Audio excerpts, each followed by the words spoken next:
الحمدللہ رب العالمین والصلاة والسلام علی رسول کریم وعلی آلہ واصحابہ ومن تبعہم بإحسان الی یوم الدین رضوان اللہ تعالی علیہم اجمعین اما بعد فاعوذ باللہ من الشیطان الرجیم بسم اللہ الرحمن الرحیم۔ بزرگوں و دوستوں، اس سلسلہ وار درس قرآن میں ہم لوگوں نے گزشتہ جمعہ تک سورہ نساء کی آیت نمبر 82 تک کے مضمون کو سنا تھا۔ اللہ تعالیٰ نے رسول صلی اللہ علیہ وسلم کے ساتھ مل کر قتال نہ کرنے والے لوگ، جو لوگ لڑنا نہیں چاہتے تھے کافروں سے، دشمنان دین سے، اور وہ طرح طرح کے بہانے کرتے تھے، ان کو ان آیات میں ان کے بارے میں بات کی تھی، اور یہ بات بھی بتائی تھی کہ یہ لوگ قرآن میں غور کیوں نہیں کرتے۔ اللہ کا یہ حکم قتال، اللہ کے راستے میں لڑنا بظاہر تو اچھی بات نہیں ہے، لیکن اللہ کے راستے میں جب لڑنا ہو تو یہ سب سے اچھی بات ہو جاتی ہے۔ کیسے؟ کیوں لڑنے کو کہہ رہا ہے آپ کا رب؟ وہ رب جو رحمان ہے، رحیم ہے، غفور ہے، ستار ہے، وہ لڑنے کو کیوں کہہ رہا ہے؟ اس بات کو سمجھنے کے لیے اللہ تعالیٰ کہہ رہا ہے کہ ان لوگوں نے کیا غور نہیں کیا قرآن میں؟ افلا یتدبرون القرآن، کیا ان لوگوں نے قرآن میں غور و فکر نہیں کیا؟ اگر یہ قرآن میں غور و فکر کرتے تو دین کے مزاج کو سمجھتے، اللہ ان سے کیا چاہتا ہے اس بات کو سمجھتے۔ رسول صلی اللہ علیہ وسلم جو رحمت للعالمین بنا کر بھیجے گئے ہیں، ان کو اللہ تعالیٰ لڑنے کا حکم کیوں دے رہا ہے اس بات کو یہ سمجھتے۔ یہ اپنا دین الگ نہیں بناتے، محمد صلی اللہ علیہ وسلم کی موجودگی میں یہ اللہ کے دین سے اختلاف نہیں کرتے، رسول کی موجودگی میں یہ رسول کے حکم سے اختلاف نہیں کرتے۔ ان کو سمجھنا چاہیے، قرآن میں غور کرنا چاہیے۔ افلا یتدبرون القرآن، کیا یہ قرآن میں غور نہیں کرتے، دماغ نہیں لگاتے، تدبر نہیں کرتے، سمجھتے نہیں کہ دین کا مزاج کیا ہے؟ دین کفر کے تحت نہیں رہ سکتا، یہ اللہ کا دین کفر کے ساتھ کمپرومائز کر کے نہیں رہ سکتا، یہ اللہ کا دین کفر کے زیر سایہ نہیں رہ سکتا۔ یہ مزاج اگر یہ قرآن میں غور کرتے تو یہ مزاج دین کا سمجھ میں آ جاتا، اور جب دین کا یہ مزاج ان کو سمجھ میں آ جاتا تو یہ زندگی بے رونق سی لگتی۔ کون سی؟ جس زندگی میں ابو جہل اور ابو لہب کا راج ہو، وہ سماج کاٹ کھانے کو دوڑتا جس سماج پہ ابو جہل اور ابو لہب کا راج ہو۔ یہ مزاج ان کو قرآن سے ملتا۔ تو اللہ تعالیٰ نے ہم لوگوں نے جس طرح سے سلسلے وار آیات کو سنا، ہم خود بھی سمجھ سکتے ہیں کہ بے شک اللہ تعالیٰ یہی بات کہہ رہا ہے کہ تمہارا جو کنفیوژن ہے یہ تو قرآن سے دور ہوگا نا۔ قرآن کے پاس آؤ، قرآن میں تدبر کرو، غور کرو، دماغ لگاؤ۔ افلا یتدبرون القرآن، اگر یہ لوگ قرآن میں غور کرتے، وَلَوْ كَانَ مِنْ عِنْدِ غَيْرِ اللَّهِ لَوَجَدُوا فِيهِ اخْتِلَافًا كَثِيرًا، تو یہ بات ان کو سمجھ میں آ جاتی کہ اگر یہ قرآن اللہ کے علاوہ کسی اور کی طرف سے ہوتا تو اس میں بہت اختلاف پاتے، کہیں پر کوئی بات کہی گئی ہے، کہیں پر کوئی بات کہی گئی ہے، ایک بات دوسری بات کو کاٹ رہی ہوتی، لیکن ایسا تو ہے نہیں۔ یہ اس اللہ کی طرف سے ہے جس کی بات اگر وہ 23 سال میں نازل ہوئی ہے تو پہلے سال سے لے کر آخری سال تک کوئی بات ایسی نہیں ہے جو آپس میں ایک دوسرے کو کنٹرڈکٹ کر رہی ہو، ایک دوسرے کو کاٹ رہی۔ لہٰذا دین کا مزاج اگر سمجھنا ہے تو اللہ تعالیٰ نے جو بات کہی، افلا یتدبرون القرآن، کیا یہ لوگ قرآن میں غور نہیں کرتے؟ اگر قرآن میں غور کرتے تو ان کا کنفیوژن دور ہو جاتا۔ یہ بات ریکیپ کے طور پہ ہم لوگوں نے گزشتہ جمعہ تک اور اس آیت پر مزید باتیں سنی تھی، آگے کی آیات پر غور کیجیے۔ اعوذ باللہ من الشیطان الرجیم، بسم اللہ الرحمن الرحیم۔ وَإِذَا جَاءَهُمْ أَمْرٌ مِّنَ الْأَمْنِ أَوِ الْخَوْفِ أَذَاعُوا بِهِ، ان کا حال یہ ہے، یعنی وہی جو لڑائی سے جی چراتے ہیں، رسول صلی اللہ علیہ وسلم کے علم کے تلے آنے سے بھاگتے ہیں، جو نماز روزوں میں مگن رہنا چاہتے ہیں، جیسا کہ اللہ تعالیٰ نے کہا تھا کہ ان کا حال یہ ہے کہ یہ کہتے ہیں کہ اے اللہ تعالیٰ جب ان سے کہا گیا کہ کفو ایدیکم واقاموا الصلاۃ وآتوا الزکات، اپنے ہاتھوں کو روکے رکھو، نماز قائم کرو اور اپنے مال کو پاک کرو، تو اس بات کو یہ خوش تھے۔ اور جب ان پر حکم قتال فرض کر دیا گیا تو کہنے لگے کہ لولا اخرتنی الی اجل قریب، کیوں نہیں کچھ اور مہلت دے دی ہم کو۔ یہ لوگ، ان کا مزاج یہ ہے کہ جب ان کے پاس کوئی خبر آتی ہے امن کی یا ہنگامے کی، من الامن او الخوف، کسی طرح کی بھی کوئی خبر آتی ہے، اذاؤ بہ، تو ان کا معاملہ یہ ہے کہ یہ خوب افواہ پھیلاتے ہیں، اس خبر کو خوب براڈ کاسٹ کرتے ہیں، جس طرح کی بھی خبر آئی اپنے منہ سے لے چلتے ہیں، جس کو جو کہنا ہے کہتے پھرتے ہیں۔ ان کے اندر تنظیمی ڈسپلن نہیں ہے نا، کیونکہ آگے اللہ تعالیٰ کیا کہہ رہا ہے، وَلَوْ رَدُّوهُ إِلَى الرَّسُولِ وَإِلَىٰ أُولِي الْأَمْرِ مِنْهُمْ، اگر یہ لوگ اس بات کو رسول کو پہنچاتے، کوئی بھی خبر ان کو ملی، اچھی خبر یا بری خبر، اس خبر کو اگر یہ لوگ رسول تک لاتے، وَإِلَىٰ أُولِي الْأَمْرِ مِنْهُمْ، اور جو لوگ ان میں صاحب امر ہیں، قبیلوں کے سردار ہیں، سعد بن معاذ ہیں، سعد بن عبادہ ہیں، ان کے پاس لے کر آتے تو پھر کیا ہوتا، لَعَلِمَهُ الَّذِينَ يَسْتَنبِطُونَهُ مِنْهُمْ، وہ لوگ ان کی لائی ہوئی خبروں کے اندر سے صحیح بات کو نکال لیتے، افواہ نہیں پھیلتی بلکہ پتہ کرتے، گہرائی تک جاتے، بس بات سنی اور لے چلے، اور سماج کے اندر خوف و ہراس یا پھر جھوٹی امید، دھوکہ، اس طرح کا ماحول بنانے کے لیے ایک منہ سے دوسرے منہ تک بات پہنچ رہی ہے، ایک منہ سے دوسرے کان تک بات پہنچ رہی ہے، کوئی اس کی پرواہ کرنے والا نہیں ہے کہ اس بات سے سماج پر کیا اثر پڑے گا۔ یہ کون سوچتا ہے؟ یہ وہی سوچتا ہے جس کی تھنکنگ براڈ ہوتی، جو دور تک سوچنا چاہتا ہے، دیکھتا ہے، صرف اپنے بارے میں نہیں سوچتا کہ ہم نے کہہ دیا، مزہ لے لیا، ہنسیاں ہوئیں، گپیں لگیں، بات نکل گئی۔ جو لوگ دوسروں کے بارے میں سوچتے ہیں، جو سماج کا بھلا چاہتے ہیں، وہ اس طرح سے نہ کان کے کچے ہوتے ہیں اور نہ زبان کے ڈھیلے ہوتے ہیں، بلکہ اگر کوئی بات ان تک پہنچتی ہے تو وہ اس تنظیمی حیت کے اندر اس کا ذکر کرتے ہیں۔ یہ تنظیمی حیت کا ذکر جو اولی الامر کی بات آ رہی ہے، یہ ہم لوگ گزشتہ کئی جمعوں سے سن رہے ہیں کہ مسلمان کے اندر ناپید ہے، کوئی اجتماعی زندگی تو ہے نہیں مسلمانوں کی، اور ہم جس ماحول میں رہ رہے ہیں جہاں کفر بالکل کوبرا سانپ کی طرح اپنا تھن پھیلائے سب کے اوپر مسلط ہے، کوئی کچھ کر نہیں سکتا۔ اسلام اور دین کے نام پر رسم و رواج ہم نبھا پاتے ہیں، لیکن دین کی اصلیت تک، اس کے مقصد تک پہنچنے کی ہمارے اندر اب ہمت بھی نہیں رہی۔ اس ماحول میں ہم اجتماعی زندگی بسر کرنے کے بالکل تیار ہی نہیں ہے۔ اجتماعی زندگی کے اندر ڈسپلن ہوتا ہے، ہم ڈسپلن میں رہنا نہیں چاہتے۔ اجتماعی زندگی کے اندر یونٹی ہوتی ہے، ہم یونٹی میں رہنا نہیں چاہتے۔ اجتماعی زندگی کے اندر بات سننا ماننا ہوتا ہے، ہم بات کسی کو سننے کو تیار نہیں سننے کو تیار۔ ہر کوئی آزادانہ زندگی بسر کرنا چاہتا ہے۔ یہ جو آج جو نئی تہذیب جس کے سارے انڈے گندے ہیں، اس نئی تہذیب نے ہمارا مزاج یہ بنا دیا ہے کہ ہم آزادانہ زندگی بسر کرنا چاہتے ہیں۔ جس کے غلام ہونا تھا اللہ اور اس کا رسول اور اس کا دین، اس سے آزاد، اور جس کا غلام نہیں ہونا تھا سماج، مختلف غیر اسلامی نظریات،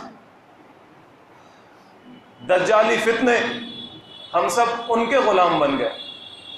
جس سے آزاد ہونا تھا اس کے غلام ہو گئے، اور جس کا غلام بننا تھا اس سے آزاد ہو گئے۔ تو پھر یہ ڈسپلن کہاں ہوگا؟ یہ ڈسپلن اسی ڈسپوزیشن کو ظاہر کرتا ہے، انڈسپلن اسی ڈسپوزیشن کو ظاہر کرتا ہے جو ڈسپوزیشن ان لوگوں کے اندر تھا جن کے بارے میں قرآن کی آیات نازل ہو رہی کہ اگر ان کے اندر تقوی، احساس، اخلاص کچھ ہوتا تو اگر کوئی خبر ان کے پاس آتی تو یہ اللہ کے رسول تک پہنچاتے، اپنے قبیلوں کے سرداروں تک پہنچاتے، جو لوگ بات کو سمجھتے ہیں، بات کی گہرائی تک جاتے ہیں، وہاں تک بات پہنچاتے تاکہ لوگ صحیح فیصلے اور صحیح نتیجے کو حاصل کر لیتے۔ وَلَوْلَا فَضْلُ اللَّهِ عَلَيْكُمْ وَرَحْمَتُهُ لَاتَّبَعْتُمُ الشَّيْطَانَ إِلَّا قَلِيلًا، اگر یہ اللہ کا فضل نہ ہوتا ان لوگوں کے اوپر، تمہارے اوپر اس کی رحمت نہ ہوتی تو لَاتَّبَعْتُمُ الشَّيْطَانَ إِلَّا قَلِيلًا، سب لوگ شیطان کی ہی پیروی کر رہے ہوتے، تھوڑے سے لوگوں کو چھوڑ کر، کچھ لوگوں کو چھوڑ کر جو محمد صلی اللہ علیہ وسلم کے پیچھے ہوتے، باقی سب کے سب بس اسی طریقے سے منافق بن چکے ہوتے، اسی طریقے سے اپنے من کی اتباع کر رہے ہوتے، اپنے ہوائے نفسی کی پیروی کر رہے ہوتے، سب کا حال یہی ہو چکا ہو۔ فقاتل فی سبیل اللہ، اے محمد صلی اللہ علیہ وسلم، لوگ آپ کا ساتھ نہیں دیتے تو مت دیں،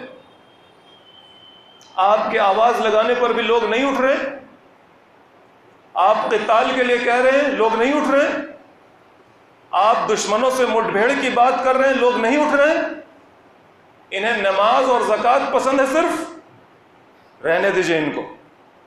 فقاتل فی سبیل اللہ لا تکلف الا نفسک وحرز المؤمنین، آپ اٹھیے، آپ قتال کیجئے اللہ کے راستے میں، لا تکلف الا نفسک، آپ تو صرف اپنی ذات کے ذمہ دار ہیں نا، آپ کی اکاؤنٹیبلٹی صرف اپنے لیے ہے، آپ اللہ کے سامنے کھڑے ہوں گے، اپنے بارے میں جواب دیں، دوسرے نے سنا نہیں سنا، مانا نہیں مانا، ساتھ دیا ساتھ نہیں دیا، ساتھ چھوڑ کر چلا گیا، وہ اس کا معاملہ ہے، وہ اللہ کو جواب دے گا کہ اس نے ایسا کیوں کیا۔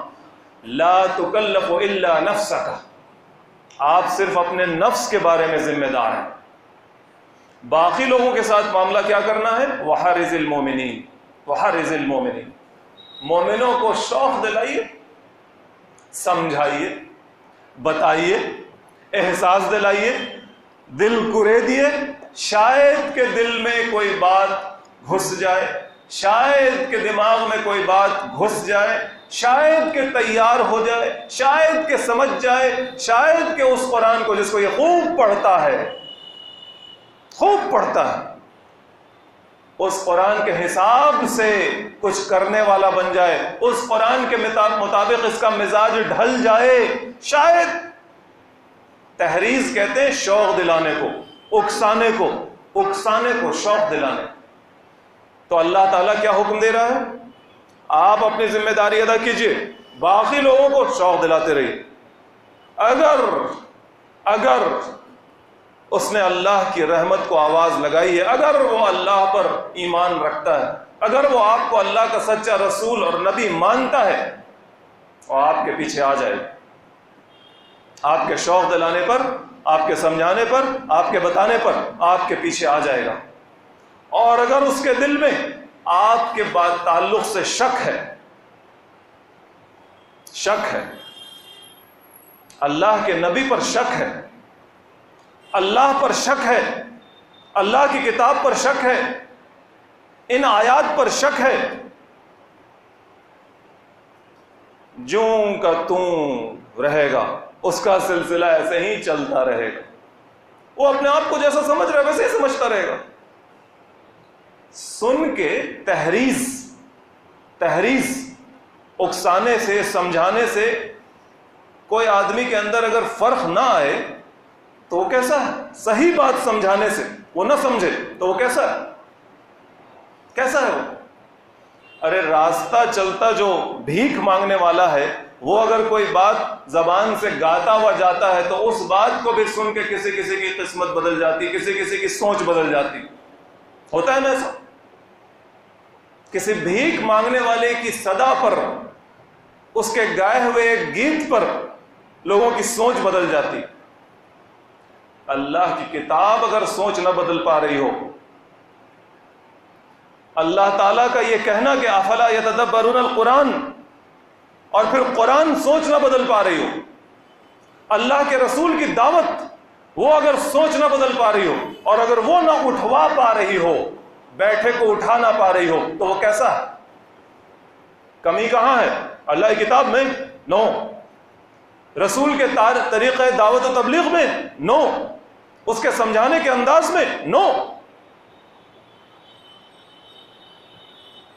کمی اگر ہے تو سننے والے کے اندر ہے، اس کے اندر کمی ہے.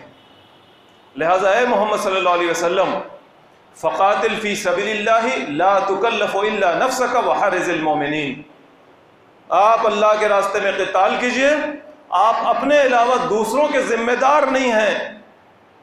وحرز المؤمنین، اور مومنوں کو اکسائیے، شوق دلائیے. عسى اللہ ان یکف باس الذین کفروا، ہو سکتا ہے کہ اللہ تعالیٰ کافروں کا زور توڑ دے، ان کا جو ڈر ہے لوگوں کے اوپر، وہ جو لڑائی لڑتے ہیں اور لوگوں کو اپنا محکوم بناتے ہیں اور لوگوں پر غلبہ حاصل کرتے ہیں، ان کی اس لڑائی کا زور توڑ دے، ان کی طاقت کو ختم کر دے. واللہ اشد باسا واشد تنکیلا، اور بے شک اللہ تعالیٰ بہت لڑائی میں زوراور ہے. اللہ سے لڑے گا تو کون جیتے گا؟ واشد و تنکیلا، اور اگر اللہ تعالیٰ سزا دینا چاہے تو سزا میں بھی سخت ہے، اس کی سزا سے کوئی بچ نہیں سکتا، اور سخت سزا دینے والا. یہ بات کیا ہے؟ یہ آیت کیا ہے؟ اس آیت پہ غور کیجیے، کتنی بڑی بات کہی جا رہی ہے. مسلمانوں کو اللہ کا رسول اللہ کے حکم کے مطابق قتال فی سبیل اللہ کے لیے کھڑا کر رہا ہے، کہہ رہا ہے، کوئی ساتھ نہیں دے رہا. لوگ نماز میں اور زکوٰۃ، مال کے پاکیزگی کے جیسے کاموں میں لگے ہوئے ہیں، اور ان کو شکایت ہے کہ اے ہمارے رب لولا اخرتنی الی اجل قریب، ہم کو کچھ مہلت اور کیوں نہ دے دی، کیوں یہ حکم ہم پر فرض کر دیا. ایسے لوگ ساتھ میں ہیں، کوئی ساتھ دینے کو تیار نہیں ہے. اللہ تعالیٰ اپنے رسول کو حکم دے رہا ہے، کوئی کچھ نہیں ساتھ دے رہا، you do it yourself, do it alone. کس پر بھروسہ ہے؟ اللہ کی ذات پر بھروسہ ہے. آپ اپنی ذمہ داری ادا کیجیے. ایسا ہی ایک واقعہ صلح حدیبیہ کے موقع پہ ہوا تھا، جب اللہ کے رسول عمرہ کرنے کے لیے گئے تھے اور ساتھ میں 1400 لوگ تھے اصحاب کرام. لیکن وہاں پہ صلح ہو گئی نا، کافروں نے مکہ میں داخل نہیں ہونے دیا، بات چیت ہوئی اور صلح ہو گئی کہ ٹھیک ہے بھائی، آپ اس سال واپس چلے جائیں، اگلے سال آئیں گے. جو کوئی ہمارے ہاں سے مسلمان ہو کر مدینہ جائے گا آپ اس کو واپس کر دیں گے، اور کوئی مدینہ سے واپس مکہ آنا چاہے اس کو ہم نہیں واپس کریں گے. 10 سال تک لڑائی نہیں ہوگی. کوئی آپ سے دوستی کرنا چاہے قبیلہ کر لے، کوئی ہم سے دوستی کرنا چاہے قبیلہ کر لے، ہم ایک دوسرے کو روکیں گے نہیں. یہی سب شرائط صلح تھی، اور اسی پر صلح ہو گئی. اور اسی بیچ ایک آدمی بیڑیوں میں جکڑا ہوا جو مکہ میں مسلمان ہو گیا تھا، وہ وہاں سے کسی صورت سے بھاگا ہوا آ گیا رسول اللہ صلی اللہ علیہ وسلم کے کیمپ میں. 1400 مسلمانوں کے بیچ وہ مسلمانوں سے دریا کہہ رہا ہے کہ ہمیں چھوڑ دو گے اسی حال میں؟ دیکھو مجھے مارا گیا اور پیٹا گیا، بیڑیوں میں جکڑا گیا، اب مسلمان اس کو کیسے چھوڑ سکتا ہے؟ لیکن اللہ کا رسول کہہ رہا ہے نہیں، اس کو واپس جانا پڑے گا کیونکہ ہم نے صلح کر لی. واپس کر دیا گیا. اللہ کے رسول نے کہا جاؤ، اللہ تمہارے لیے کوئی راستہ نکالے گا. یہ بات لوگوں کے دل پر ایسی اثر کر گئی کہ سب جس کو کہتے ہیں نا او این شاکڈ، کیا کہتے ہیں ہندی میں، ہت پربھ رہ گئے، کچھ سمجھ میں نہیں آ رہا. شاکنگ بات ہے. ہم 1400 لوگ موجود ہیں، 1400 مسلمان، کچھ ہی فاصلے پر مکہ شہر ہے، اور ایک مسلمان وہاں سے آیا ہے جس کو ظلم کا نشانہ بنایا گیا ہے، بیڑیوں میں جکڑا ہوا، اور ہم اس کی مدد نہیں کر پا رہے ہیں، اس کو واپس بھیج رہے ہیں. یہ کیا ہو گیا؟ اور اس سال اللہ کے رسول نے کہا تھا کہ خواب دیکھا ہے کہ عمرہ کریں گے، طواف کر رہے ہیں اور ہم واپس جا رہے ہیں. یہ تو ہماری ناک کٹ گئی.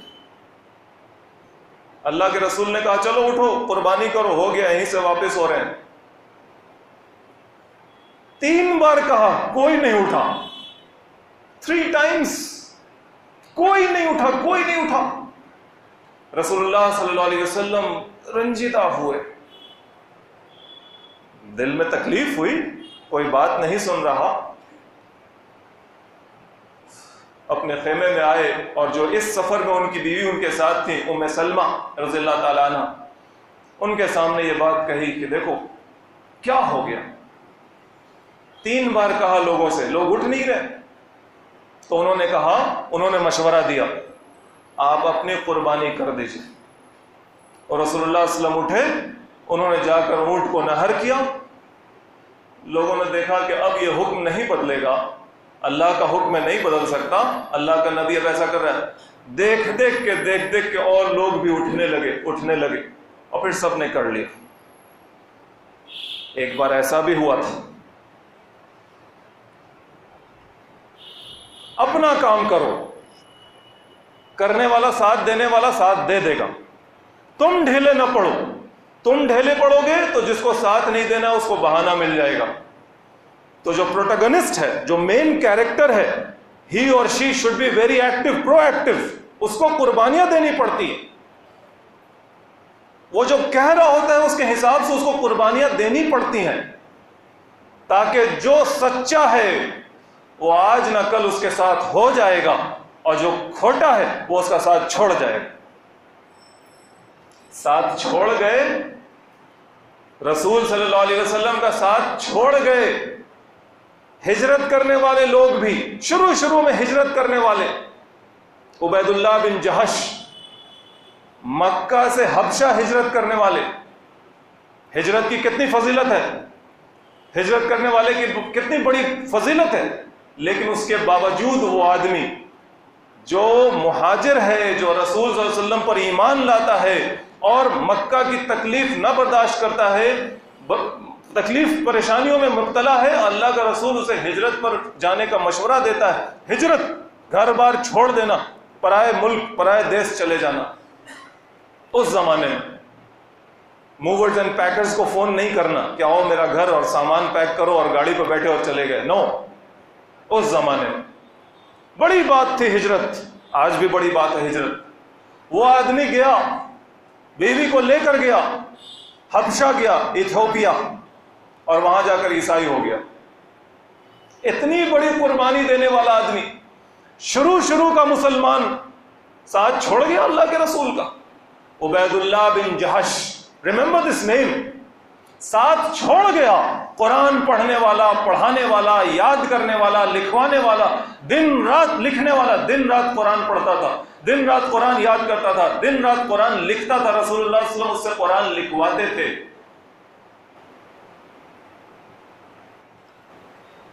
رجال بن انفوہ،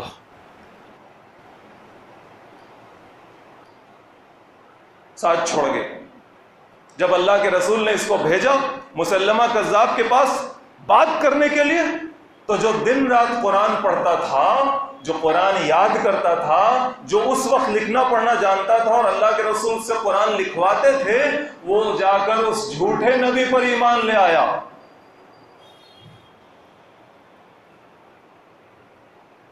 ساتھ چھوڑ گیا ایک اور قرآن لکھنے والا، کاتب وحی کو لکھنے والا اس زمانے میں. اور آج بھی کاتب وحی، بھائی بڑی بات ہے، قرآن کا لکھنے والا. اللہ قرآن نازل کر رہا ہے اپنے رسول پر، اور قرآن رسول اس کو لکھوا رہا ہے جن لوگوں سے. کتنا بڑا شرف ہے. عبداللہ بن سعد بن ابی سرح، یہ بھی ساتھ چھوڑ گیا. رسول اللہ صلی اللہ علیہ وسلم پر شک کرنے لگا کہ یہ علیم الحکیم کو حکیم اور علیم بھی لکھواتے ہیں، یہ تو قرآن اپنے من سے لکھواتے ہیں، اللہ کا کلام نہیں. ساتھ چھوڑ گیا، بدنام کرنے لگا. اتنا زیادہ بدنام کیا کہ اللہ کے رسول نے جب مکہ فتح کیا تو جن لوگوں کو قتل کرنے کا حکم دیا گیا تھا اس میں یہ بھی شامل تھا. جہاں ملے مارو اس کو. لیکن اللہ کی مرضی کچھ اور، کسی کی سفارش پر اس کی جان بچ گئی. بعد میں یہ مسلمان بنا، ٹھیک سے مسلمان رہ گیا مسلمان، پھر یہ صحابی رسول ہو گئے. ساتھ چھوڑ گئی بیوی، رسول اللہ صلی اللہ علیہ وسلم کی بیوی. نکاح ہوا، رخصتی نہیں ہوئی، رسول اللہ صلی اللہ علیہ وسلم کی وفات ہو گئی. اور وہ اسلام چھوڑ دیتی. قتیلہ بن قیس سنا ہے کبھی؟ ساتھ چھوڑنے والے لوگ بھی بہت ہیں جنہوں نے ساتھ چھوڑا، لیکن سب کے ساتھ چھوڑنے کے باوجود اللہ کے رسول کا قافلہ کہیں نہیں رکا، کہیں نہیں رکا.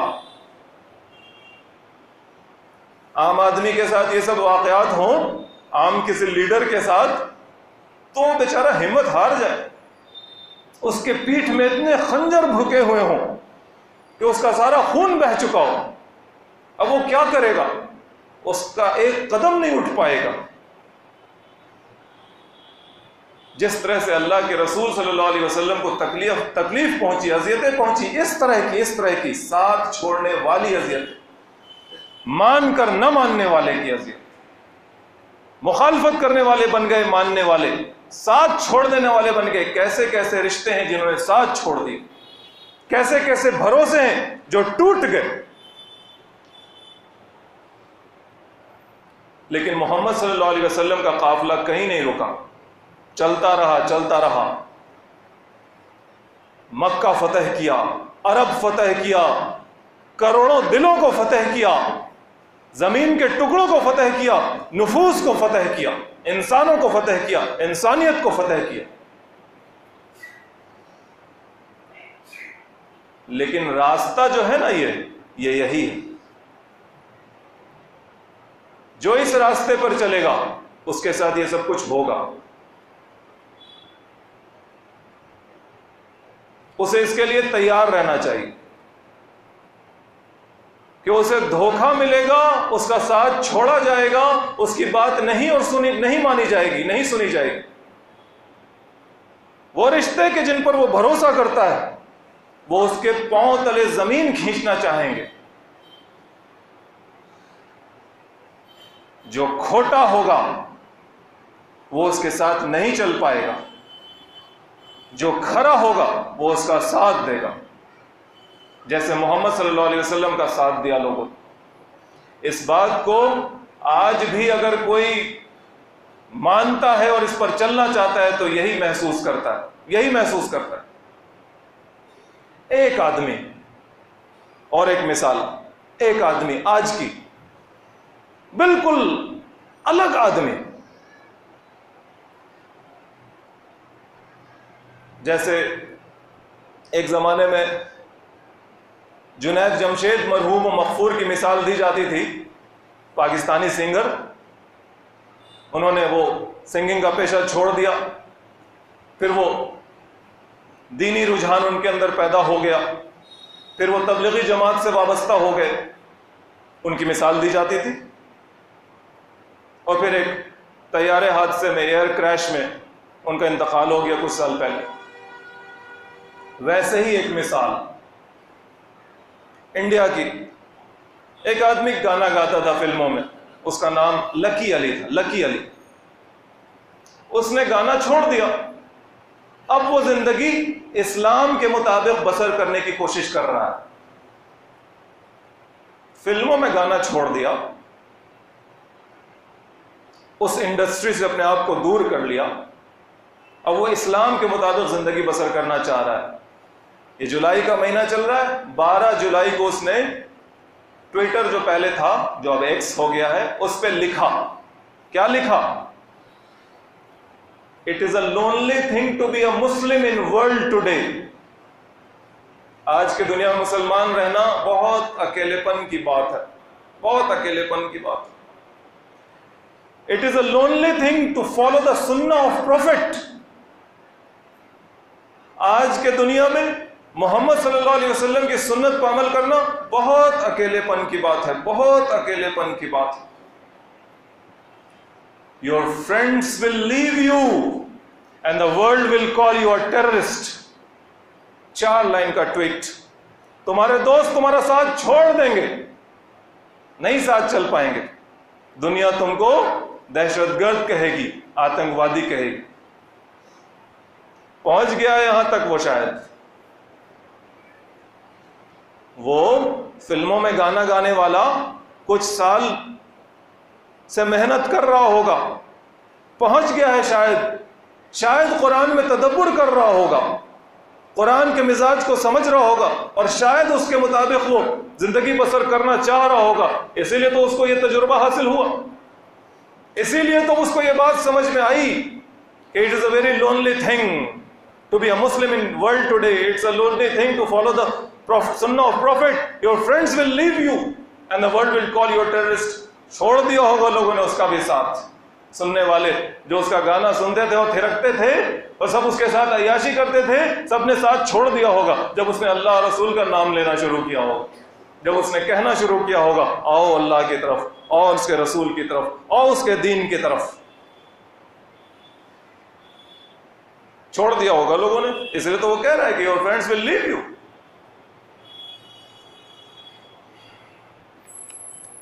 وَمَن يَشْفَعْ شَفَاعَةً حَسَنَةً يَكُن لَّهُ نَصِيبٌ مِّنْهَا، اور جو کوئی اچھی بات کی شفاعت کرے گا، یعنی جو قتال فی سبیل اللہ کی بات چل رہی ہے، قتال فی سبیل اللہ کے لیے جو لوگ اللہ کے رسول کا ساتھ دیں گے اور ایک دوسرے کو کہیں گے چلنے کے لیے، اس بات کے لیے ایک دوسرے کو شوق دلائیں گے، تو اللہ تعالیٰ کہتا ہے کہ وہ اپنے حصے کا پائے گا۔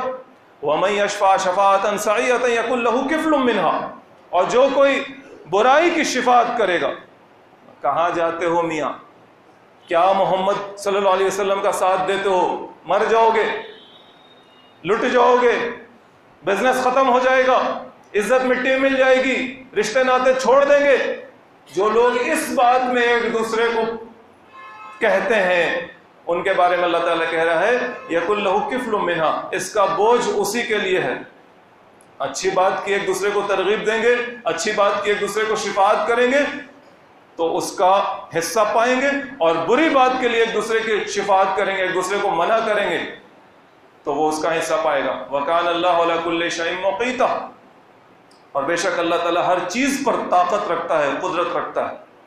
وَإِذَا حُيِّيتُم بِتَحِيَّةٍ فَحَيُّوا بِأَحْسَنَ مِنْهَا أَوْ رُدُّوهَا، سنو کہ جب کوئی تم کو اچھے سے سلام کرے تو اس کا جواب بہتر ڈھنگ سے دو یا اسی طرح سے۔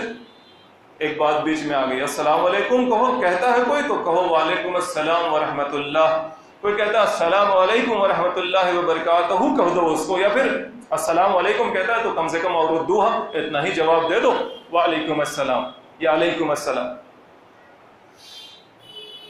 بات چل رہی تھی قتال پر ایک دوسرے کو شوق دلانے کی، اور کوئی اس کے خلاف بہکاتا ہے تو بیچ میں اللہ تعالیٰ نے کہا کہ سلامتی اور رحمت اور اللہ کی برکت کہاں ہے؟ اسی میں ہے۔ لہٰذا اگر کوئی تم کو سیلوٹیشن کرے تو اس سے بڑھ کر جواب دو یا ویسا ہی جواب اس کو دو۔ ان اللہ کان علی کل شیء حسیبا، بے شک اللہ تعالیٰ ہر چیز کا حساب لینے والا ہے۔